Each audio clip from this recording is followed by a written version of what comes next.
Bem, pessoal, então eu vou utilizar aqui algumas outras ilustrações para tentar demonstrar ou explicar o que é a junção PN, tá? A gente tem lá, da mesma forma, né, o semicondutor tipo P e o tipo N, quando unido, né, são aí, né, feito o processo de difusão de carga, onde os elétrons da carga do semicondutor tipo N vão se alocar no semicondutor tipo P, criando então uma camada de estabilidade. Então aqui tinha sobra de elétrons, já vai passar a não ter mais, por isso ele vira um íon positivo. E aqui onde tinha falta de elétrons não passa a ter mais, porque ele recebeu os elétrons que estavam aqui.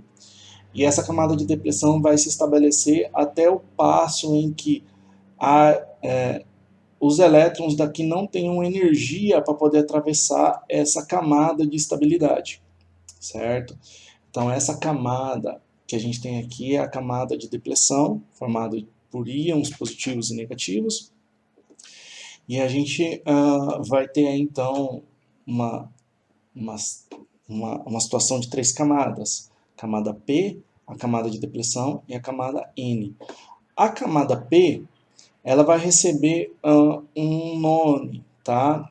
Um terminal chamado anodo, tá? Por causa do ânions. E esse daqui vai receber um nome associado a K, que é catodo, que está relacionado aos cátions também, tá?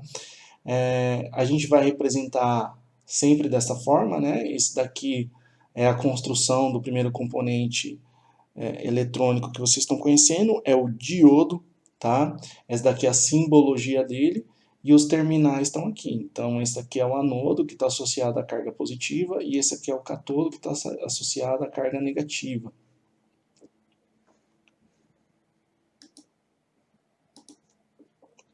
Bem, se eles têm cargas, vamos ver como ele se comporta com relação à polarização, tá? O que seria polarização?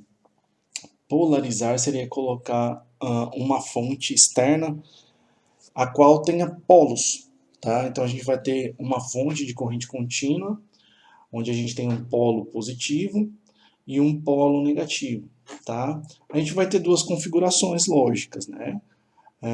Ou o positivo ligado ao positivo e o negativo ao negativo, ou o negativo ao positivo e o positivo ao negativo aqui, certo? O que vai ocorrer se a gente ligar o positivo com o positivo aqui? Quando a gente tem lá na eletrodinâmica a proximidade entre cargas iguais, vocês lembram bem o que acontece? Cargas iguais e cargas diferentes. Cargas iguais se repelem e cargas diferentes se atraem, né? A famosa frase, os opostos se atraem. Então aqui a gente tem o seguinte comportamento. A gente associou aqui a carga P com essa P, a tendência dessas lacunas que possuem, entre aspas, cargas positivas, vai fazer com que haja uma tendência dele se direcionar para essa direção aqui, para a direita, tá? Ele diminuir essa bordadura aqui, tá? Já a fonte N, em contato com os elétrons livres do semicondutor tipo N, vai fazer também com que haja aí, né, uma tendência dele vir para a esquerda, diminuindo essa camada aqui, tá? Então, a gente vai diminuir a camada de depressão, porque eles estão sendo empurrados pela fonte, e desta forma, a energia necessária para os elétrons sair da camada N para P já está sendo fornecida pela fonte, tá? Então a gente vai ver que essa tensão, para isso daqui ocorrer, em diodos de silício é 0,7 volts. A partir de 0,6 ali você já vai ter uma presença de corrente, tá? No germânio é 0,3.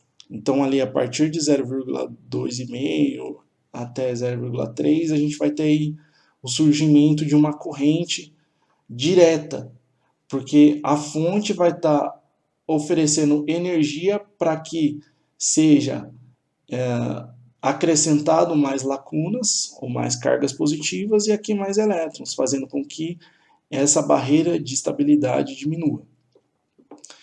Se nós invertermos a fonte, o que vai acontecer? Carga negativa com positiva, ela vai se atrair. Então, o que vai acontecer? Essa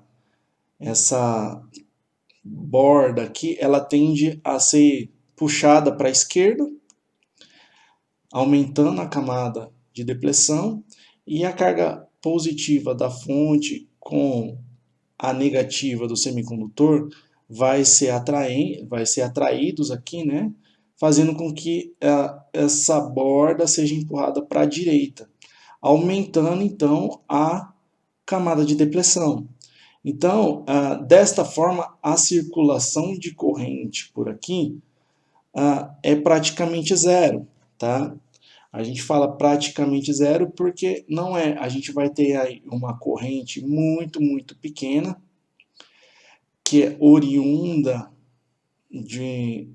da quebra das ligações covalentes. Lembrando que aqui a gente está em temperatura ambiente e ainda há quebra, né? Aqui a gente tem a estabilidade bonitinha, mas ainda há quebra de ligações covalentes em resposta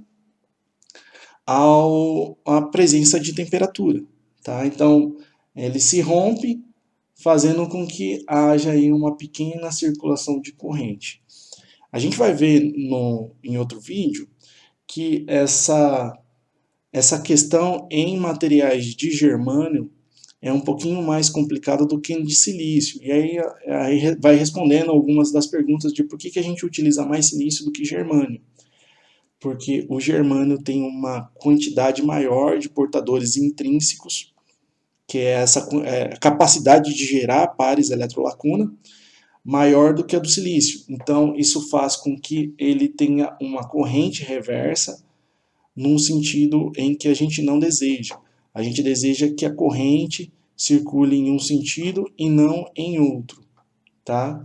Que seria esse aqui. Observe o sentido direto e o sentido reverso, tá? Bem, pessoal, então para demonstrar aquilo que foi dito, eu separei aqui um experimento, né? Onde eu coloquei um diodo em série com um resistor, tá? Não sei se dá para ver aqui, mas o diodo, esse terminal aqui é o anodo e esse é o catodo, tem um símbolozinho cinza bem desse lado aqui que simboliza, né, que é o catodo, e aqui a gente tem um resistor que não tem polaridade, tá? Aqui eu fiz a ligação direta, ou seja, eu coloquei o polo positivo da fonte, aqui esse fiozinho vermelho, no anodo, e do lado do catodo, né, a gente tem um resistor e tem o lado negativo, tá? Então aqui foi feita a ligação em série, com uma polarização direta, certo?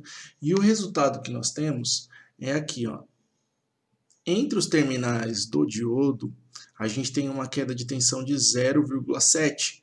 Como foi dito, esse diodo ele é o modelo 1N 4007 e ele é de silício, tá? Ele tem outras características, mas a relevante no momento é que ele é de silício, então a queda de tensão dele, como a gente tinha dito, era de aproximadamente 0,7 volts. Todo o restante da tensão da fonte, ele vai para a carga, tá? Então a gente tem como carga o resistor aqui, que é de 330 ohms, tá? Se a gente tivesse 10 volts na tensão da fonte, a gente teria aqui 9,29 volts, tá? Se fosse 20 volts, ia ter 19, não sei o que, em cima do diodo sempre ia ter ali em torno de 0,7, tá?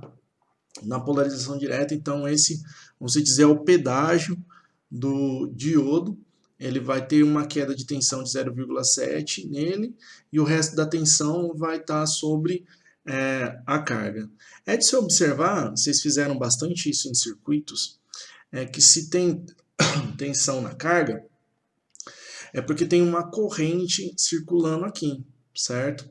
Então há uma distribuição, né, de tensão aqui e ela faz com que a corrente seja compartilhada, porque está no circuito em série, e a gente observa que a resistência aqui do diodo ela é menor do que a da carga. Já nessa ilustração aqui, nós temos a situação um pouco diferente. A gente só inverteu a situação da fonte aqui, né? A gente estava polarizado diretamente, agora está polarizado reversamente, ou seja, o negativo da fonte está ligado no anodo e o positivo está ligado no lado do catodo, tá? Então é só invertir o fio aqui, certo? Observe aqui, ó. A gente tem 5 volts aqui, tá?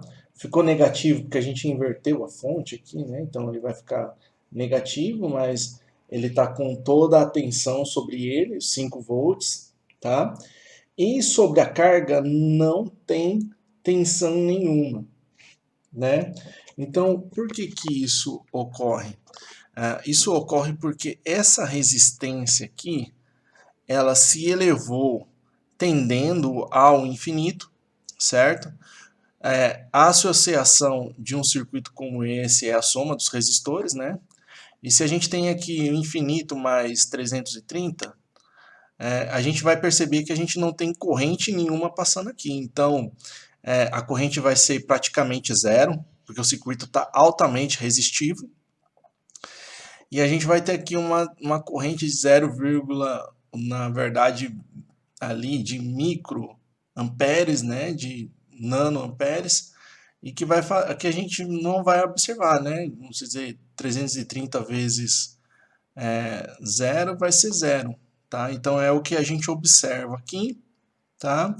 E como há uma pequena corrente ali, né? A tendência é que toda a tensão, né, fique sobre a maior resistência, tá? Então, vocês podem fazer uma associação em série aí na casa de vocês.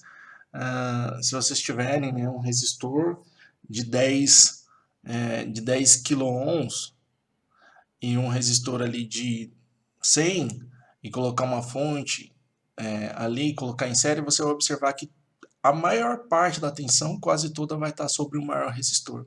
Tá? Então era isso que eu queria estar destacando sobre as polarizações. Espero que tenha ficado clara a ilustração.